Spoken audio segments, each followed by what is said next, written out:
छत्तीसगढ़ महिला एवं बाल विकास विभाग में नियमित पदों पर भर्ती का विज्ञापन जारी हुआ है।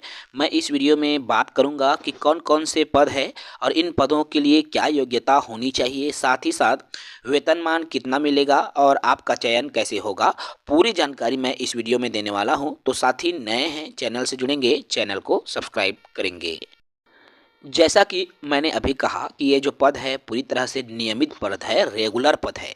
मिशन सक्षम आंगनबाड़ी के अंतर्गत जिला कार्यक्रम अधिकारी महिला एवं बाल विकास विभाग के संचालन हेतु रिक्त पदों पर भर्ती के संबंध में प्रेस विज्ञप्ति जारी हुआ है।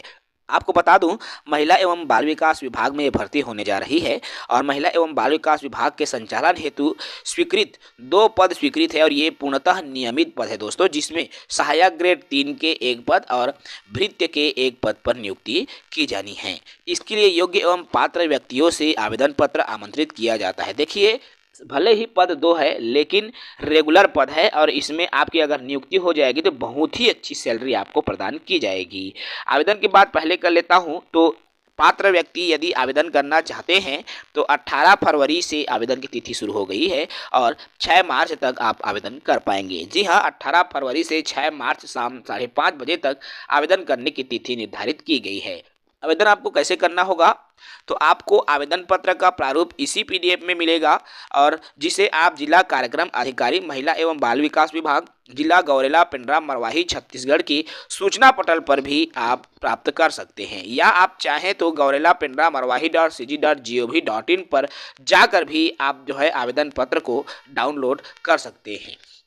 आपको आवेदन भेजना है तो आप जो है आवेदन पत्र को पंजीकृत डाक या स्पीड पोस्ट के माध्यम से ही भेजें, क्योंकि इसी माध्यम से स्वीकार किए जाएंगे। आवेदन करने की अंतिम तिथि यहाँ पर 6 मार्च निर्धारित है 5:30 बजे तक। कार्यालय देखिए, यहाँ पर आपको आवेदन को कैसे करना है उसका पता भी दे, चूँकि आपको पता है कि स्पीड पोस्ट करना है रजिस्ट्रीकृत डाक के माध्यम से, लेकिन पता भी दिया गया है। तो पता है कार्यालय जिला कार्यक्रम अधिकारी महिला एवं बाल विकास विभाग, जिला गौरेला पिंडरा मरवाही छत्तीसगढ़। पिन कोड है 495119 में आप जो है आवेदन पत्र को भेज सकते हैं। चलिए पदों की डिटेल की बात कर लूं। जो 2 पद आए हुए हैं आपको स्क्रीन पर दिख रहा है, इसमें देखिएगा सहायक ग्रेड 3 में अनारक्षित में है, अर्थात कोई भी कैंडिडेट इसके लिए आवेदन कर सकता है। इसी तरह से भृत्य के भी 1 पद यहाँ पर, टोटल 2 पद जो है यूआर कैटेगरीज में निकला हुआ है, अनारक्षित कैटेगरी में निकला हुआ है, जिसमें आरक्षित वर्ग के चाहे वो एससी है, एसटी है, ओबीसी है, यूआर है, किसी भी संवर्ग के जो व्यक्ति है कैंडिडेट है आवेदन कर सकता है। यहाँ सहायक ग्रेड 3 का वेतनमान देखिए लेवल 4 है, तो आप मान के चलिएगा दोस्तों, यहाँ सहायक ग्रेड 3 जिसका वेतनमान लगभग 28 से 30 हजार तक के वेतन आपको प्रदान होगी।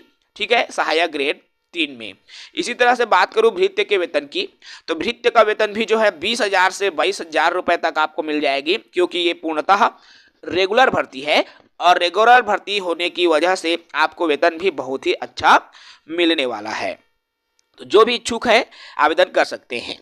उम्र सीमा की बात कर लूं तो आवेदक जो है यदि आवेदन करना चाहता है तो उनकी जो उम्र सीमा है 1 जनवरी 2026 की स्थिति में न्यूनतम 18 वर्ष और अधिकतम 35 वर्ष से अधिक नहीं होना चाहिए। याद रखेंगे, यदि आप आरक्षित कैटेगरी के उम्मीदवार हैं तो आयु सीमा में छूट मिलेगी और ये अधिकतम छूट की जो सीमा है 45 वर्ष से अधिक नहीं होनी चाहिए। ठीक है, तो जो भी इच्छुक है आवेदन करना चाहते हैं वो इन पदों के लिए आवेदन कर सकते हैं। चलिएगा मैं इन पदों के लिए सर्वप्रथम शैक्षणिक योग्यता की बात कर लेता हूँ। यहाँ पर सहायक ग्रेड 3 के जो पद हैं उनके लिए न्यूनतम शैक्षणिक योग्यता की बात करूं तो चूंकि इसी को क्लर्क कहा जाता है, जिसका नाम अब वर्तमान में सहायक ग्रेड 3 हो गया है, इसके लिए मान्यता प्राप्त संस्था से या मंडल से 12वीं की परीक्षा आप उत्तीर्ण रहो। ठीक है, या फिर पुराने हैं तो 11वीं। साथ ही साथ मान्यता प्राप्त संस्था से कंप्यूटर ऑपरेटर में 1 वर्षीय डिप्लोमा यानी कि डीसीए है, कोपा है तो भी चलेगा, और कंप्यूटर में हिंदी टाइपिंग होनी चाहिए 5000 के की डिप्रेशन प्रति घंटे की रफ्तार से। इसके अलावा शीघ्र लेखन, छत्तीसगढ़ शीघ्र लेखन मुद्रा लेखन परीक्षा परिषद से आपके पास प्रमाण पत्र भी होनी चाहिए। इसके अलावा साथियों मान्यता प्राप्त बोर्ड से संस्था 8वीं, देखिए यह भृत्य के लिए बात कर लूँ तो भृत्य के लिए कक्षा 8वीं की परीक्षा उत्तीर्ण होना चाहिए और 8वीं में ग्रेडिंग अंक सूची के प्राप्तांक के आधार पर आप जो है पूर्णतः सब चीज सबमिट करें, क्योंकि आपके चयन प्रक्रिया की बात करूं तो प्राप्तांक के अनुसार मेरिट लिस्ट तैयार करने के बाद ही जो है शॉर्ट लिस्टिंग की जाएगी और उसी क्रम में फिर 10 गुना उम्मीदवारों को प्रावधिक सूची में तैयार किया जाएगा और उनके आधार पर फिर उनको आमंत्रित किया जाएगा वेरिफिकेशन के लिए। ठीक है, तो ये प्रोसेस रहेगी। इसके अलावा देखिए यहाँ पर वांछित न्यूनतम जो शैक्षणिक योग्यता रहेगी उसमें 100 अंकों का वेटेज देते हुए 60 अंक अधिकतम आपका लिया जाएगा, अर्थात 100 में 60 रहेगा तो 50 में 30 रहेगा। इस तरह से एक वेटेज देते हुए साथियों आपका चयन किया जाएगा। ठीक है, 10 अंक अनुभव पर भी निर्धारित की गई है। इसके अलावा 15 अंक जो है वस्तुनिष्ठ प्रश्न भी आपसे पूछे जाएंगे। इस तरह से आपका जो चयन है इन पदों के लिए किया जाएगा। चूंकि दोस्तों ये पूर्णतः नियमित भर्ती है, इसलिए नियम थोड़े से इसमें कहना चाहिए एग्जाम से संबंधित नियम यहाँ पर नज़र आ रहा है। चूँकि रेगुलर भर्ती है, आप अगर ये समझते हैं कि मैं प्यून की नौकरी नहीं करूँगा, तो वर्तमान में जो बेरोजगारी इस कदर हावी है कि लोग प्यून में भी आवेदन करने के लिए इंजीनियरिंग बीटेक जैसे लोग आज आवेदन कर रहे हैं। चूँकि ये रेगुलर भर्ती है दोस्तों, तो आप जो है गवर्नमेंट का एक छोटा सा यदि आपने हिस्सा को पकड़ लिया तो आप धीरे धीरे प्रोग्रेस होके आपकी पदोन्नति होके आप बड़े पद पर भी जा सकते हैं। इसलिए मैं आपसे यही कहूँगा कि कोई कार्य छोटा या बड़ा नहीं है। यदि आप योग्य हैं, अगर आपका 8वीं में बहुत अच्छे अंक हैं तो आप बिल्कुल आवेदन कीजिए, क्योंकि 8वीं के परीक्षा के आधार पर आप प्यून की नौकरी आसानी से पा जाएंगे। 8वीं में अगर आपने अच्छा अंक अर्जित किया है, क्योंकि मैक्सिमम लोग जो है 5वीं 8वीं में अच्छे अंक रहते हैं, तो ऐसी स्थिति में आप जो है आपका जो चयन हो जाएगा। इसलिए यदि आप इच्छुक हैं तो बिल्कुल आवेदन करें। महिला एवं बाल विकास की भर्ती है दोस्तों, जो कि पूर्णतः रेगुलर भर्ती है।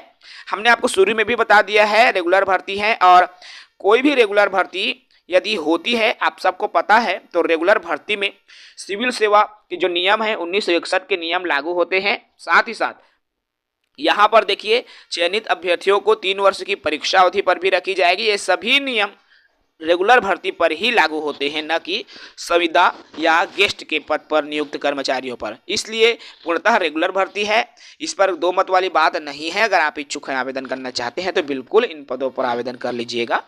आवेदन पत्र जब आप भेजेंगे तो पूरे आप मार्कशीट है, जो योग्यता चाहिए, जाति, निवास, सभी चीज़ें आप बिल्कुल भेज दीजिएगा। क्योंकि यहाँ पर मैं आपको बता दूँ, यदि समस्त जो डॉक्यूमेंट्स के फोटोकॉपी यदि आप भेज के रखेंगे तो फिर आपका जो है अपात्र होने की स्थिति कम रहेगी। इसलिए जो भी इच्छुक है बिल्कुल अपने दस्तावेजों को फोटोकॉपी जो आवेदन के फॉर्म के साथ में लिफाफे में बंद करते हुए आप आवेदन को सबमिट कीजिएगा। मैं इसका पीडीएफ को टेलीग्राम में हमारे डाल दूंगा साथियों, आप वहां पर भी जाकर देख पाएंगे। यदि आपने अभी तक हमारे टेलीग्राम में ज्वाइन नहीं किया है तो डिस्क्रिप्शन में लिंक दिया है टेलीग्राम, वहां से आप डायरेक्ट पहुंच सकते हैं, या फिर आप चाहें तो हमारे टेलीग्राम में जा करके हमारे चैनल को सर्च कीजिएगा CG जॉब एजुकेशन, तो टेलीग्राम आपको हमारे ग्रुप, हमारा चैनल मिल जाएगा। वहां से आप ज्वाइन बटन पे जा करके ज्वाइन हो सकते हैं। फिलहाल इस वीडियो में इतना ही। जय हिंद।